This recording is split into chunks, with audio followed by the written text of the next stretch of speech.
오늘 우리에게 주시는 하나님 말씀은 두 군데인데요. 에베소서 2장 1절에서 5절 그리고 13절에서 18절까지 말씀입니다. 1절부터 5절까지는 제가 혼자 봉독하고요. 13절부터 18절까지는 교독하도록 하겠습니다. 제가 먼저 혼자 1절부터 5절까지를 봉독하겠습니다. 그는 허물과 죄로 죽었던 너희를 살리셨도다. 그때 너희는 그 가운데서 행하여 이 세상 풍조를 따르고 공중의 권세 잡은 자를 따랐으니 곧 지금 불순종의 아들들 가운데서 역사하는 영이라. 전에는 우리도 다 그 가운데서 우리 육체의 욕심을 따라 지내며 육체와 마음에 원하는 것을 하여 다른 이들과 같이 본질상 진노의 자녀이었더니 긍휼이 풍성하신 하나님이 우리를 사랑하신 그 큰 사랑을 인하여 허물로 죽은 우리를 그리스도와 함께 살리셨고 너희는 은혜로 구원을 받은 것이라. 13절부터 18절까지 말씀은 한 절씩 교독 후에 마지막 절 합독하도록 하겠습니다. 제가 먼저 읽겠습니다. 이제는 전에 멀리 있던 너희가 그리스도 예수 안에서 그리스도의 피로 가까워졌느니라.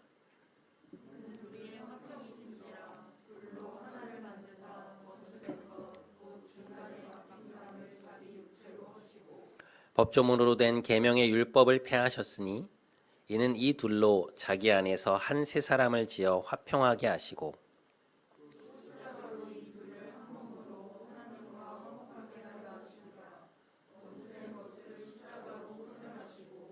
또 오셔서 먼 데 있는 너희에게 평안을 전하시고 가까운 데 있는 자들에게 평안을 전하셨으니 함께 이는 그로 말미암아 우리 둘이 한 성령 안에서 아버지께 나아감을 얻게 하려 하심이라. 아멘. 이것은 하나님의 말씀입니다.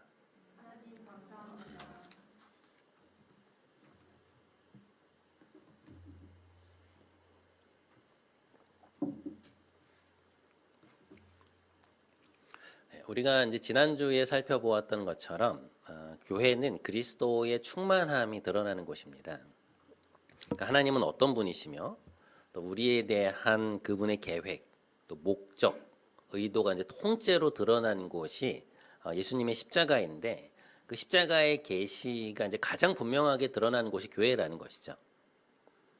그 십자가의 의미를 바울은 에베소서 2장에서 이제 두 가지로 나누어서 생각을 하고 있는데요. 오늘은 그것을 중심으로 여러분들과 함께 이야기를 좀 나누어 보고자 합니다. 자, 먼저 2장 1절부터 10절까지가 이제 첫 번째 파트인데요. 바울은 이곳에서 우리와 하나님의 관계 회복에 대해서 이제 말을 하고 있습니다. 자, 본문 1절의 말씀을 한번 보시죠. 그는 허물과 죄로 죽었던 너희를 살리셨도다. 이 죽었던이라고 하는 표현은 오늘 설교의 본문처럼 본문 제목처럼 이제 죽어 있던이라는 말로 바꾸어서 이해하는 것이 좋습니다. 영어 성경이 이제 그 의미를 사실 조금 더 생생하게 포착하고 있는데요. 뭐라고 말하고 있죠? You were dead라고 이제 말하고 있죠. 그러니까 너희는 죽어 있었다. 그러니까 과거에 죽어 있었던 상태에 대해서 말을 하고 있는 것이죠. 그러니까 성경은 우리가 하나님을 믿기 전에 이제 죽어 있었다라고 말을 합니다. 근데 이 부분이 이제 직관적으로 잘 이해가 되지 않는 부분인데요. 멀쩡히 살아 있었는데 왜 죽어 있었다고 말하는가? 근데 이것은 육체적인 부분을 말하는 것이 아니라 이제 영적인 부분을 말하는 것입니다. 그러니까 그때 너희는 죽음의 상태에 있었다. 다른 말로 하면 죽을 운명에 처해 있었다라고 하는 그러한 말이죠. 이런 상황을 조금 더 쉽게 이해할 수 있도록 도와주는 비유는 나뭇가지에서 꺾여진 그 가지에 대한 비유라고 할 수 있습니다. 여러분께서 어떤 이제 큰 나무에 이제 다가갔는데 그 나무의 밑에 이제 나뭇가지 하나가 땅에 떨어져 있는 것을 보았다고 한번 생각해 보시죠. 여러분 어떤 생각이 드십니까? 나뭇가지가 떨어졌네. 이 옆에 또 다른 나무가 생기겠구나. 뭐 이런 생각이 드시나요? 그렇지 않죠. 나무는 뭐 수백 년 혹은 수천 년도 이제 살기도 하지만 그 나무에서 떨어진 가지는 그렇게 오래 살 수가 없습니다. 그럼 어느 정도는 버틸 수 있지만 생명을 이어갈 수 있는 자원이 한정되어 있기 때문에 이제 그걸 다 쓰고 나면 이제 결국에는 말라서 죽을 수밖에 없는 것이죠. 그 가지가 결국에는 그렇게 될 수밖에 없다는 것을 우리는 잘 알고 있습니다. 오늘 본문 말씀에서 너희가 죽어 있었다라고 하는 것은 바로 그러한 의미예요. 그러니까 당장 죽은 것은 아닐지라도 생명의 근원이신 하나님과 분리되어 있기 때문에 결국에는 죽을 수밖에 없던 그러한 운명이었다는 것이죠. 여러분, 이제 가지는 이 나무와의 어떤 유기체적인 그 결합을 통해서만 살아갈 수 있는 존재잖아요. 이제 분리된 상태에서는 생명을 이어갈 방법이 없지 않습니까? 마찬가지로 우리 역시 그러니까 생명의 근원이시고 그 생명을 유지케 하시는 창조주 하나님과 분리되어 있으면 우리의 영이 죽을 수밖에 없다는 것이죠. 그 결론에 이를 수밖에 없다는 것입니다. 여러분 그 누가복음 15장에 나오는 탕자의 비유를 아시죠? 한 아들이 이제 아버지에게 아버지가 돌아가시고 나면 이제 자신에게 돌아올 몫의 그 재산을 달라고 해서 먼 나라로 떠났는데 이제 거기에서 이제 허랑방탕한 생활을 하다가 어떻게 됩니까? 이제 갖고 있던 돈을 다 써버리고 갈 데가 없어진 것이죠. 이제 어느 날은 너무 배가 고픈데 이제 먹을 것이 없어서 돼지들이 먹는 열매로 배를 채우려고 갔는데 이제 그것마저 없는 상황을 마주하면서 내가 이렇게 죽느니 차라리 아버지의 집으로 돌아가서 이제 품꾼으로 사는 게 훨씬 낫겠다. 이제 아버지 집에는 품꾼들조차도 풍족하지 않았던가. 뭐 그런 생각을 하면서 이제 아버지의 집으로 돌아가게 되죠. 이제 그곳에서의 자신의 그 삶의 귀결이 어떠할지가 너무나도 뻔히 보였던 것입니다. 그런데 흥미로운 것이 이제 이 아들이 이제 집으로 돌아가는 그 성경의 그 부분을 좀 보면요. 아들이 돌아올 때 이 아버지가 이제 문 밖에서 기다리고 있다가 이 자녀가 돌아오는 것을 보고 이제 반가움에 이제 막 뛰어나가시는 그런 장면이 나옵니다. 그러니까 우리는 이 장면을 아버지가 이제 그 집을 떠난 아들을 애타게 그리워하다가 이제 그가 돌아오는 것을 보고 너무나도 반가워서 뛰쳐나가는 이제 그런 것으로 이해를 하는데요. 근데 뭐 그것은 부인할 수 없는 사실이지만 한편으로는 이 아버지가 매일매일 이렇게 밖에 나와서 그 아들을 기다리고 있었다는 것이 무엇을 의미하는가를 좀 곰곰이 생각해 볼 필요가 있습니다. 당연히 자식이 돌아오기를 바라는 마음이 있었겠지만 또 다른 측면에서 보면 이 아버지가 매일 이런 방식으로 아들을 기다리고 있었다는 것은 그가 결국에는 돌아올 수밖에 없을 것이라고 생각했다는 거 아니겠어요? 아들의 삶의 패턴으로 미루어 볼 때 소비가 지나치게 과하고 단 한 번도 자신의 힘으로 돈을 벌어본 적이 없는 이 아들이 결국에는 돈을 다 써버리고 굉장히 곤고한 상황에 처할 수밖에 없을 것이라고 하는 그러한 예상이 아버지에게 있었던 것이죠. 아버지의 재산을 받아서 다른 곳으로 간들 그 귀결이 어떻게 될지가 너무나도 뻔히 보였다는 것입니다. 그러니 그 아들이 이제 그러한 상황에서 돌이켜서 돌아오기만을 간절히 바라고 있는 그러한 상황이었던 것이죠. 여러분, 성경에서 말하고 있는 인간론은 무엇인가 하면요. 우리가 스스로 독립된 존재가 아니라는 것입니다. 그러니까 우리는 하나님을 떠나서는 온전한 생명과 충만함을 누리면서 살아갈 수 없는 존재로 창조되었다는 거예요. 그래서 어거스틴은 고백록이라고 하는 이제 그의 유명한 책에서 이런 고백을 하죠. 주님, 우리는 주님을 바라보며 살아가도록 지으심을 받은 까닭에 주님 안에서 안식을 발견하기까지 우리의 마음은 평화를 누릴 수 없습니다. 고백록에서 이제 가장 많이 알려져 있는 문구인데요. 인간은 이제 하나님을 떠나서는 살 수 없는 존재로 창조되었다라고 하는 그러한 이야기죠. 이 어거스틴이라고 하는 인물은요, 이제 4세기 인물인데요. 기독교 2000년 역사 속에서 바울 이래로 이제 가장 뛰어난 신학자로 손꼽히는 그런 인물입니다. 오늘날로 말하면 북아프리카의 알제리 출신이에요. 근데 이제 굉장히 똑똑한 인물이었는데 성공에 대한 야망이 굉장히 큰 사람이었습니다. 그래서 이제 자신의 고향을 떠나서 이제 이탈리아의 본토로 넘어가게 되는데요. 거기에서 이제 로마의 아주 중요한 도시 중에 하나였던 그 밀라노를 대표하는 수사학교에 이제 교수로 들어가게 됩니다. 워낙 문장력과 이제 수사력이 뛰어나서 공채로 교수를 뽑았는데 거기에 이제 뽑힌 거예요. 그리고는 이제 굉장히 화려한 삶으로 들어가게 되는데요. 이게 이 사람의 삶이 이렇게 겉으로 볼 땐 이렇게 화려하고 뭔가 이렇게 잘 풀리는 것처럼 보였지만 당시 그 자신의 내면 가운데는 굉장한 고통이 있었다고 고백을 해요. 이제 뭔가 하니까 자신의 내면에 이제 채워지지 않는 갈증이 있었다는 것입니다. 그러니까 세상에서의 성공이 그 갈증을 이제 해갈시켜 줄 것이라고 생각해서 끊임없이 그것을 쫓았는데 막상 그것을 손에 쥐었음에도 불구하고 그 목마름이 채워지지 않았던 것이죠. 그래서 이제 뭐 여러 종교들도 탐구해 보고 뭐 심지어는 성적인 쾌락을 쫓기도 하면서 그 갈증을 메꾸려고 이제 애를 쓰다가 이 밀라노에 와서 이제 기독교를 접하게 되는데요. 그러면서 이제 자신이 그동안 이렇게 막 쌓아왔던 것들이 서서히 이제 붕괴되기 시작하는 것입니다. 이제 하나님의 말씀을 매주 듣고 하나님이 계신 것도 같은데 그러나 끊임없이 올라오는 그 자신의 욕망 그리고 그걸 결코 포기할 수 없을 것 같은 자신의 모습 동시에 자기를 끊임없이 주장하는 그 자아의 끈질긴 요구 때문에 그 내면의 절망감을 느끼고 있었던 어느 날 그날도 이제 자신에 대한 어떤 절망감 때문에 너무나 마음이 무너져 있었는데요.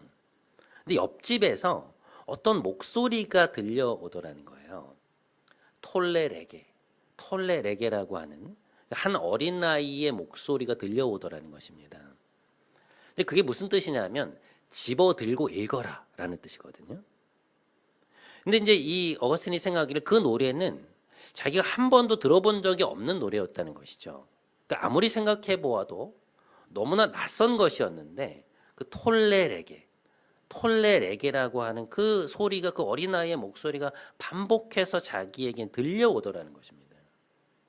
근데 그걸 들으면서 이 사람이 퍼뜩 깨닫게 된 게 뭐냐면 하나님이 나에게 하시는 말씀이구나라는 것은 이제 그런 생각이 들어서 자기가 앉아있던 자리에서 일어나서 성경이 있는 곳으로 돌아가서 성경을 집어들고 펴서 이제 거기에 나와 있는 내용을 읽었는데 그 본문이 어디였냐면 바로 로마서 13장 13절과 14절 말씀이었던 것이죠. 자, 로마서 13장 13절과 14절 말씀 저희가 한번 한 목소리로 같이 읽어보도록 하겠습니다. 자, 시작. 밤이 깊고 낮이 가까웠으니 그러므로 우리가 어둠의 일을 벗고 빛의 갑옷을 입자.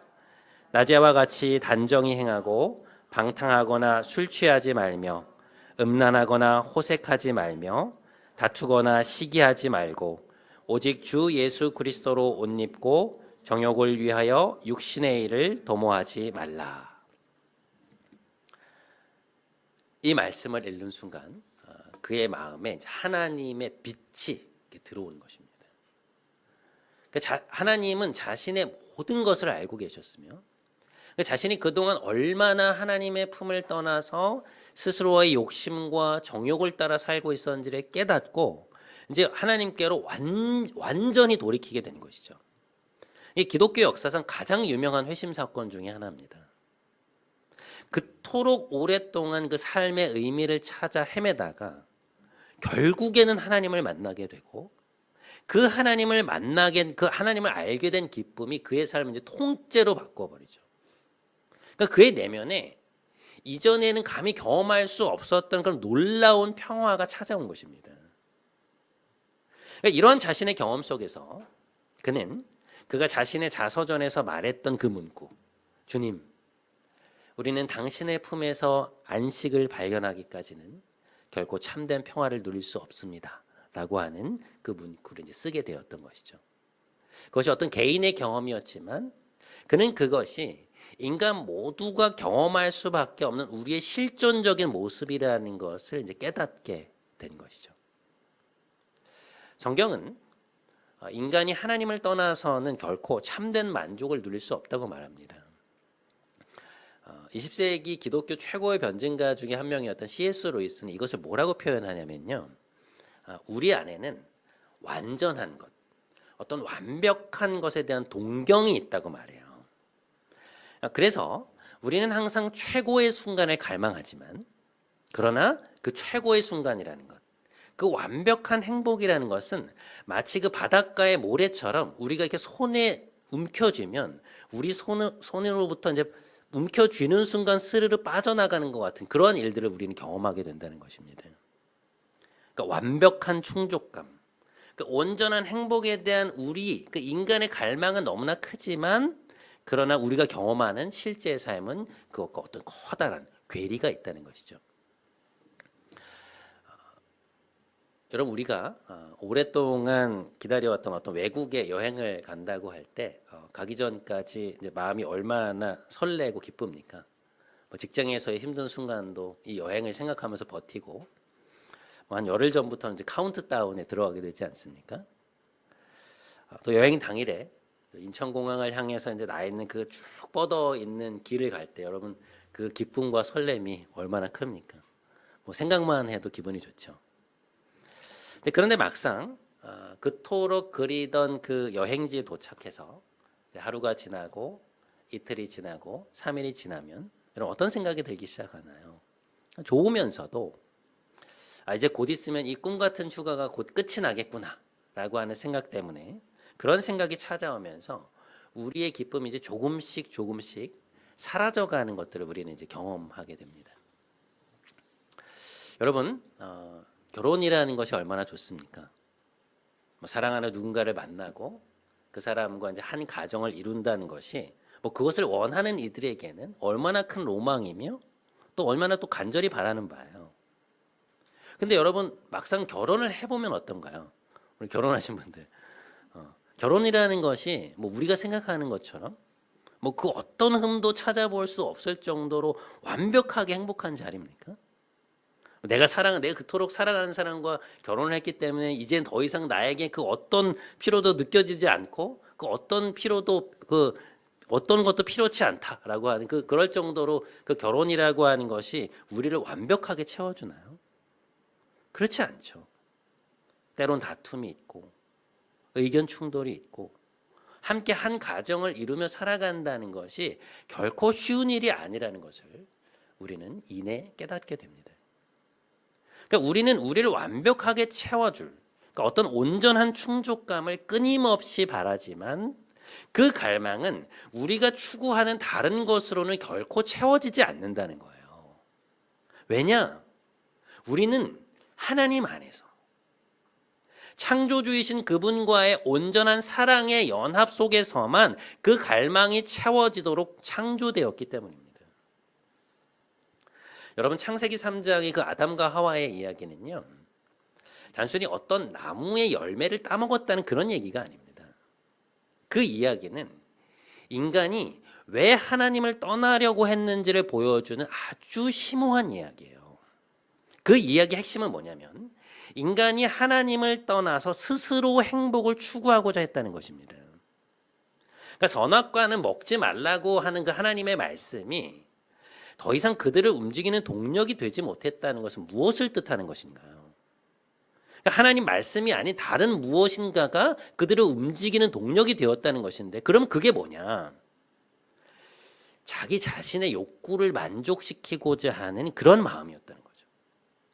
그러니까 하나님을 우리의 창조주요, 그러니까 우리가 거해야 할 어떤 전적인 의지처로 여길 때는 하나님의 뜻이 존중되는 거거든요.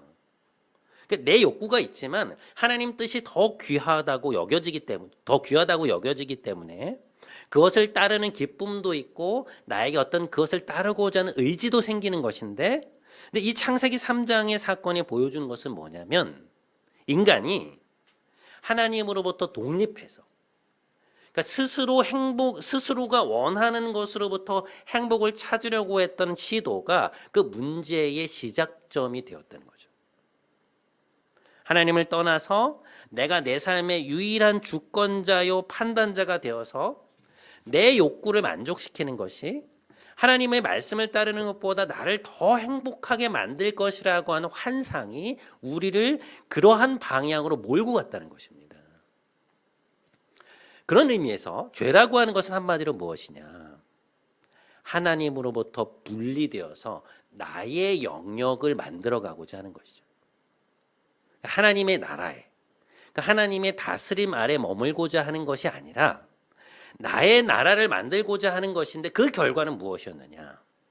그러니까 하나님으로부터 독립해서 자신이 원하는 바로부터 행복을 얻고자 그것을 스스로 추구했던 인간의 모습이 결국 어떠한 귀결로 드러나게 되었느냐. 그러니까 우리가 앞에서 살펴보았던 그 어거스틴의 삶처럼 무슨 세상이 말하는 소위 완전한 어떤 자아 실현을 이루는 그런 존재가 된 것이 아니고요. 자신 안에 여전히 존재하는 그런 내면의 갈증과 공허함을 하나님이 아닌 다른 것으로 메꾸는 삶을 살게 된다는 것이죠. 그러니까 자신에게 행복을 가져다 줄 수 있을 것 같은 어떤 것을 계속해서 추구하고 있는데 어떻다는 것입니까? 그것이 우리의 갈증을 온전하게 해결해 주지 못한다는 거예요. 그 어떤 성공도, 돈, 명예, 사람들의 인정, 주목, 다른 사람의 사랑, 편안함, 안락함, 그 어떤 것도 우리를 온전히 우리가 원하는 만큼의 충족감을 우리에게 주지 못한다는 것입니다. C.S. 루이스의 말처럼 우리가 그것을 움켜쥐는 그 순간 우리의 손에서 스르르 빠져나가 버린다는 거예요. 신약 성경의 로마서 1장이 바로 그 얘기를 하고 있습니다. 그러니까 하나님을 떠난 인간의 실상이 어떠한가에 대해서 이렇게 얘기를 해요.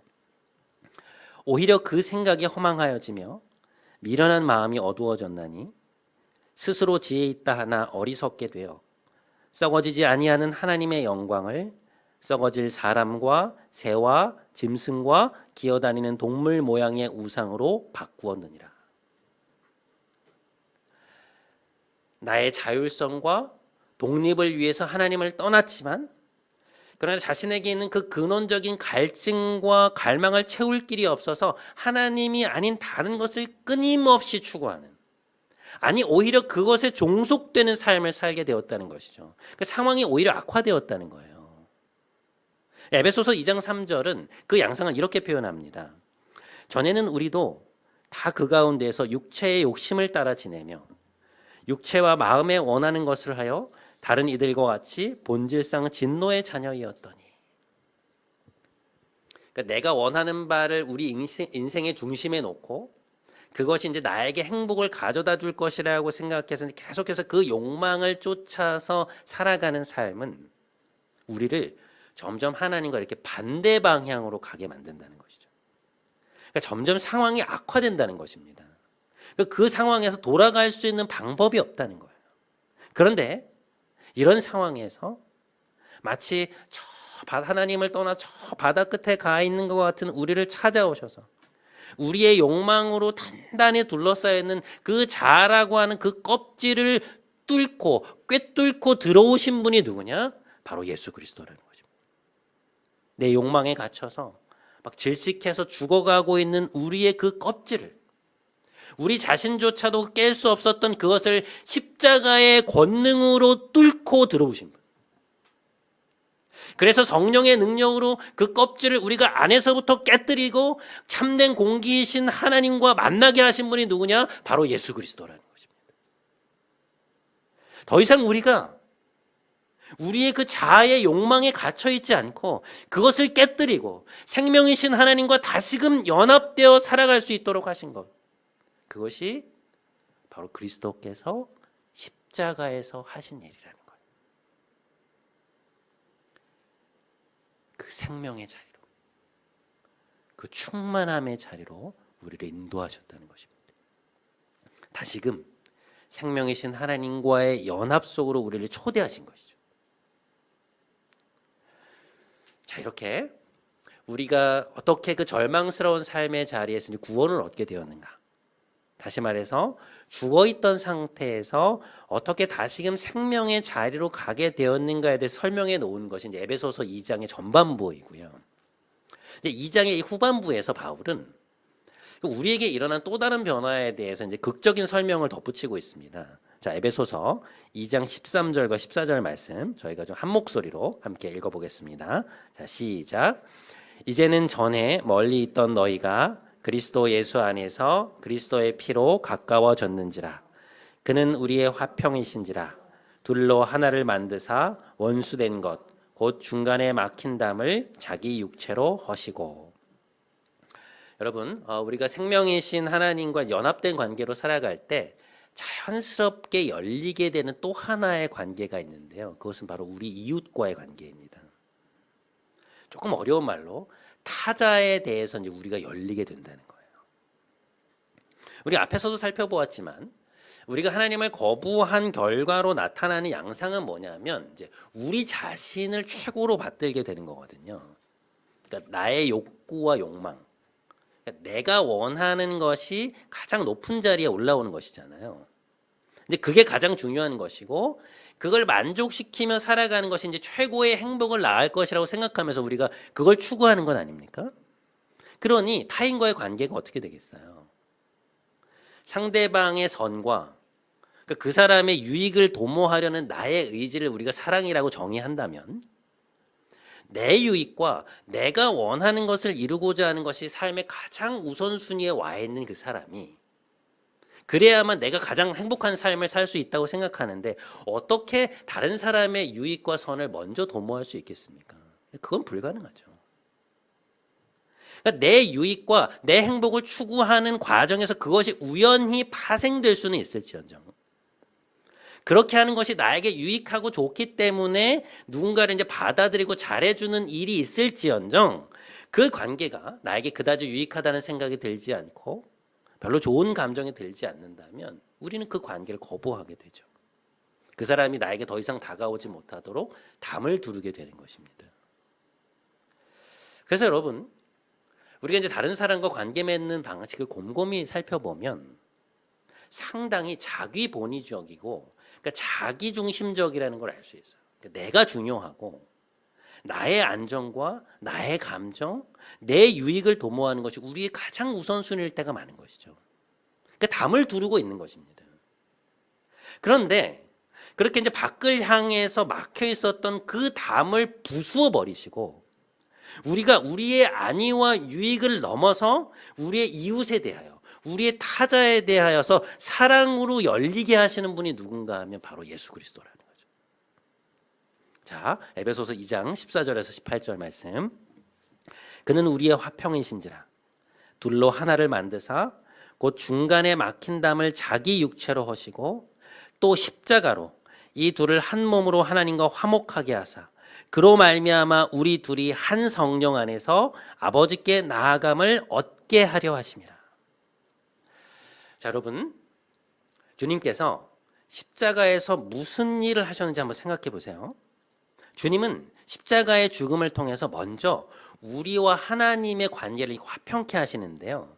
그 과정에서 우리는 아버지와 아들의 연합 속으로 초대를 받습니다. 자, 요한복음 17장 21절 말씀. 아버지께서 내 안에 내가 아버지 안에 있는 것 같이 그들도 다 하나가 되어 우리 안에 있게 하사 세상으로 아버지께서 나를 보내신 것을 믿게 하옵소서. 우리가 성경에서 보게 되는 것은 뭐냐면 하나님은 다른 존재에 대해서 완전히 열려 계신 분이라는 거거든요. 그러니까 성부, 성자, 성령 하나님이 서로 간의 관계를 맺는 방식이 그러하시고요. 더 놀라운 것은 뭐냐면 그러니까 삼위일체 하나님은 그 관계 안에서 이미 완전한 충족감을 누리고 계시거든요. 그러니까 다른 관계가 더 필요하지 않아요. 그런데 놀라운 것은 그것이 이 관계의 폐쇄성을 향해서 나아가지 않고 외부에 있는 다른 존재를 향해 열린다는 것입니다. 그것이 하나님이 우리에게 보여주시는 사랑의 본질이에요. 그러니까 새로운 존재가 이 관계 안으로 들어와서 사랑을 주고받을 때 그 연합 속에서 오는 기쁨이 더욱 커지는 것.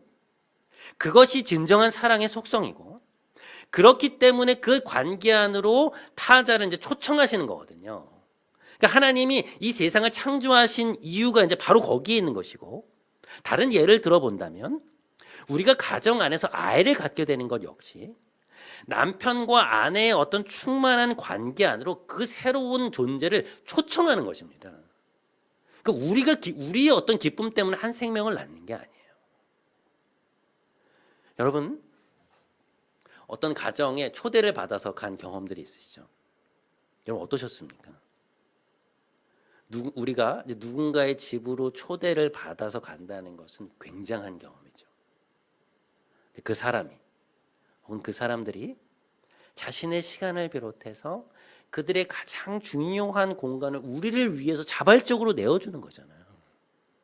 여러분, 그런 호의가 세상에 또 어디에 있습니까?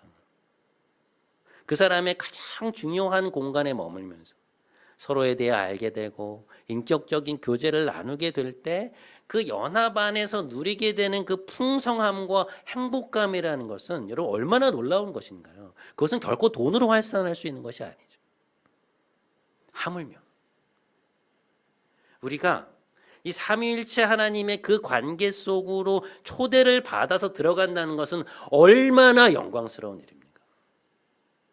성부, 성자, 성령께서 그 풍성한 사랑의 교제 속으로 우리를 초청하신다고 하는 것은 얼마나 놀라운 경험인가요?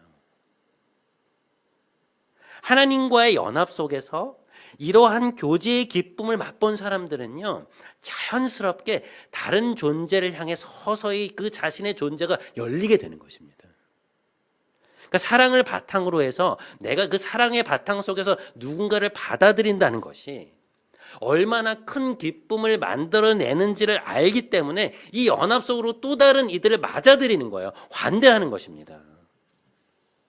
여러분, 그것은요, 그 사람을 단순히 나에게 초청하는 것이 아니고요, 하나님과 우리의 관계 안으로 초청하는 것입니다. 여러분, 그것은 우리가 무슨 사람을 좋아하고 외향적이어서 할 수 있는 게 아니에요. 우리가 하나님과의 연합 속에서 그 사랑의 연합이 주는 기쁨을 충만하게 누렸기 때문에 그렇게 할 수 있는 것입니다. 여러분, 우리는 교회 안에서 타자를 대면합니다. 다른 사람들이에요. 자라온 환경도 다르고 가치관도 다르고 생각하는 것도 다 다릅니다. 그런데 우리가 그리스도의 십자가를 경험한 사람들이라는 것은 뭐냐? 십자가를 통해서 하나님과의 연합으로 초청을 받았고 그 사랑의 관계에서 오는, 그러니까 우리의 자아를 넘어서는 그 연합의 기쁨을 누렸다는 것은 뭐냐? 그동안 내가 내 자아라고 하는 그 단단한 껍질 안에서 다른 사람을 향해 세워놓은 그 견고하고도 높은 담을 사랑 안에서 허물 것을 요구받는다는 것입니다. 이미 그리스도의 십자가로 인해서 허물어진 그 돌무더기를 내가 다시금 주워서 막 쌓아 올리지 않고 상대방이 나에게로 들어와서 머물 수 있도록 나의 시간을 내어주고 에너지를 내어주고 나와 하나님의 사랑의 관계 안으로 또 다른 이들을 초청한다는 것이죠. 그리스도의 십자가로 인해 만들어진 이 공동체 안에서, 이 교회 안에서 그것을 연습하고 타자를 내가 받아들임으로 인해서 그 연합이 우리에게 주는 기쁨을 경험하게 될 때, 그때 비로소 우리는 세상으로 나아가서 사랑의 존재로 살아갈 수 있게 되는 것입니다. 그것이 교회가 존재하는 이유이고 하나님이 우리를 공동체로 부르시는 이유입니다. 사랑하는 여러분, 오늘 이 에베소서 2장을 마주하면서 우리를 자신과의 연합으로 부르신 하나님, 그리고 타자와의 관계로 부르신 하나님을 기억하면서 자꾸만 우리의 그 욕망 안으로 숨어들고자 하는 이 자아의 껍질을 깨고 하나님과 이웃을 향해 열린 마음으로 나아가시는 여러분 모두가 되시기를 주님의 이름으로 간절히 축원드립니다.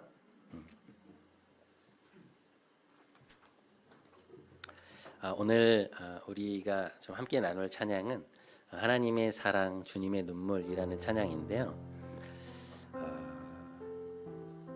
하나님의 사랑 주님의 눈물이 온 세상에 임한 것, 그것이 너무나 큰 감격이 되어서 이 작사가가 또 작곡가가 이제 쓴 그런 곡입니다. 여러분, 우리가 하나님을 향해서 열리게 되는 것, 그리고 이제 다른 존재를 향해서 열리게 되는 것은 하나님의 사랑을 경험해야만 가능한 일인 것 같아요. 뭐 억지로 되지 않습니다. 인간 안에는 다른 사람을 향한 사랑이 본질적으로 그렇게 존재하지 않습니다. 그것은 하나님으로부터 부어져야만 되는 것이죠. 그 타인이 우리 가족이 될 수도 있고 형제 자매가 될 수도 있고 나의 배우자가 될 수도 있고 또 나와 함께 일하는 다른 사람들이 될 수도 있는 것입니다. 우리 함께 그것을 생각하면서 좀 이 찬양 함께 좀 했으면 좋겠습니다. 함께 찬양하시겠습니다.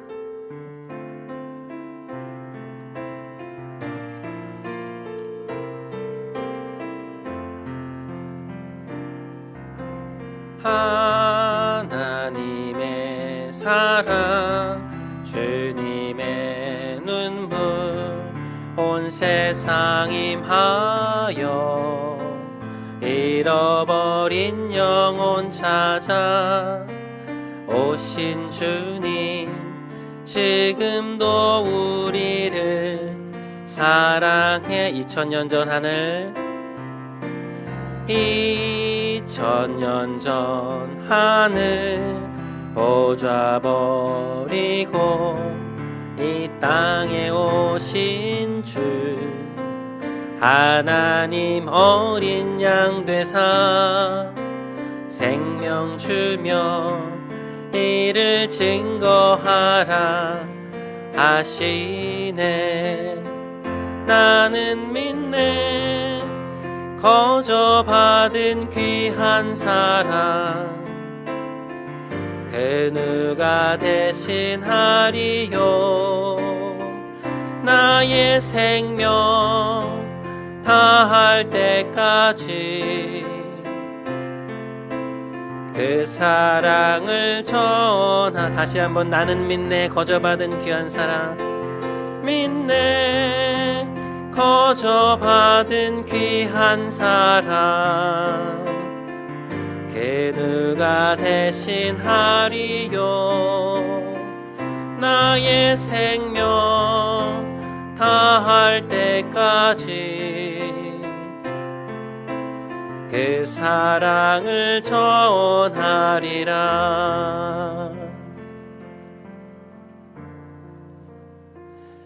여러분,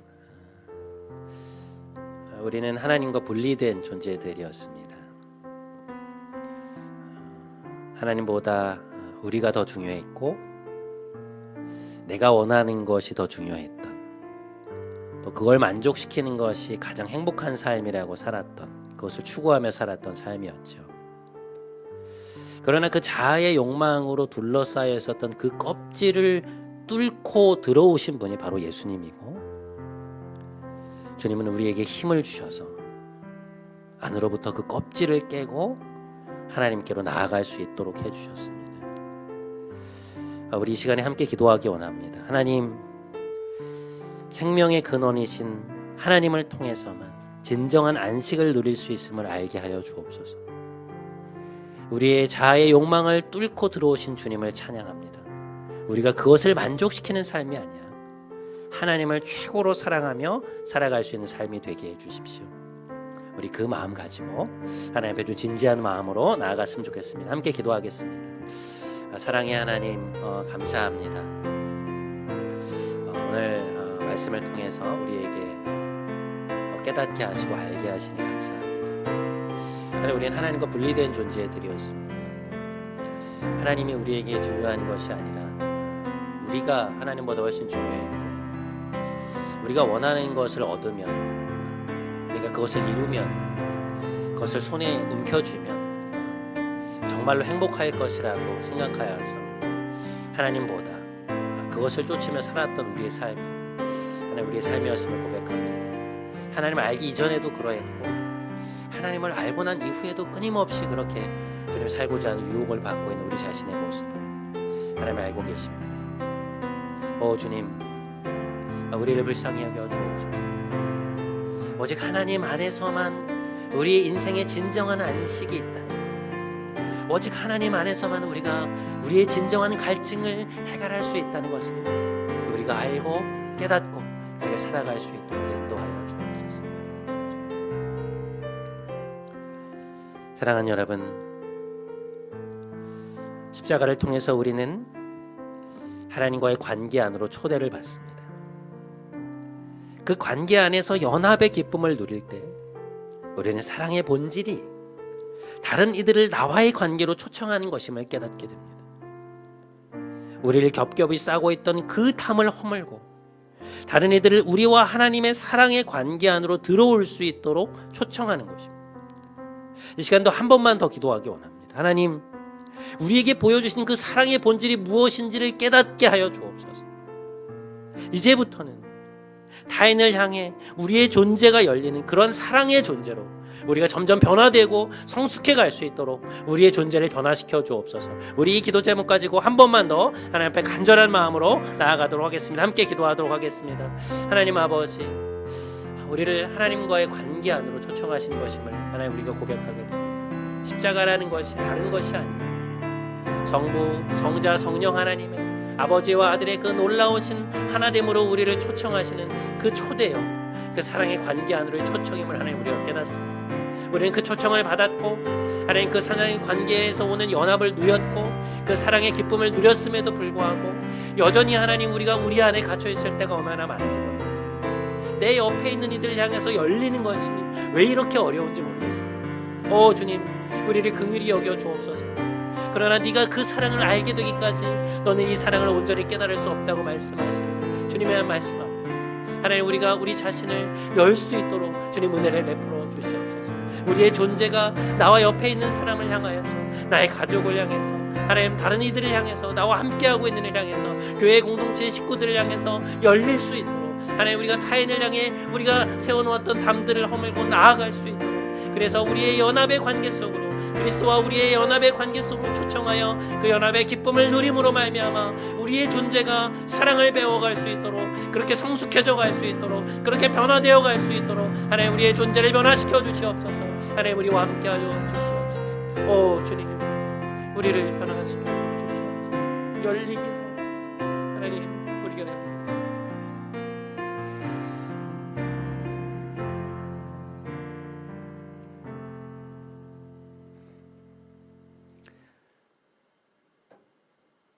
사랑의 하나님,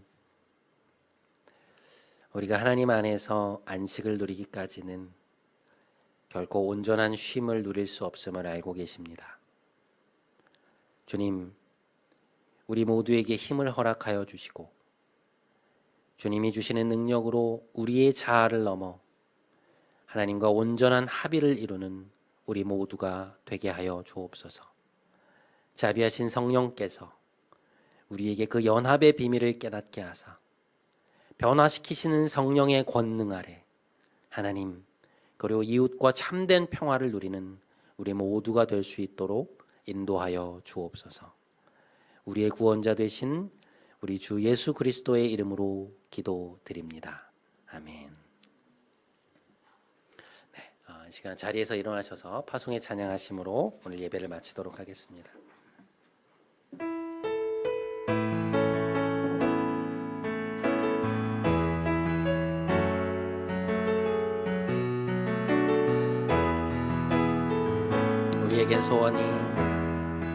우리에겐 소원이 하나인데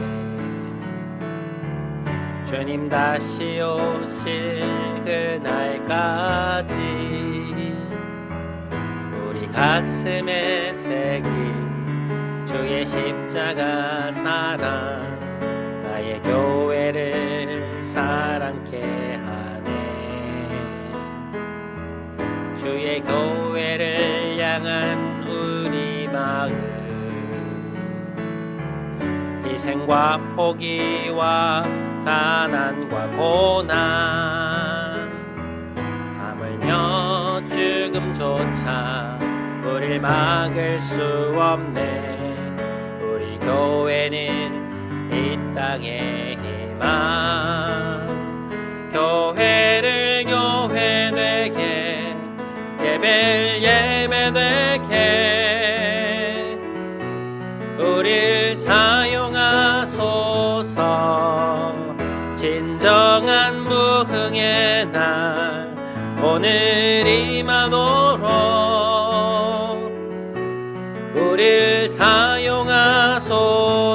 교회를 교회 되게 예배 되게 우리를 사용하소서. 진정한 부흥의 날 오늘 임하도록 우리를 사용하소서.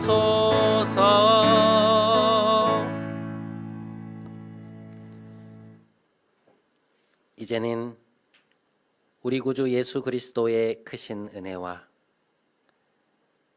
하나님 아버지의 놀라우신 사랑과 보혜사 성령님의 교통, 교제, 조명하심이 그리스도의 십자가를 힘입어 우리를 둘러싼 모든 담을 허물고 우리의 자아를 넘어 하나님 그리고 이웃과의 참된 연합으로 나아가기를 간절히 소망하며 삶의 자리로 돌아가는 함께 예배드린 사랑하는 모든 성도들의 머리 위에 이들의 가정, 일터, 캠퍼스 위에 이들의 진로, 만남, 갖가지 기도 제목 위에 이제부터 영원토록 함께 하시기를 간절히 축원하옵나이다. 아멘.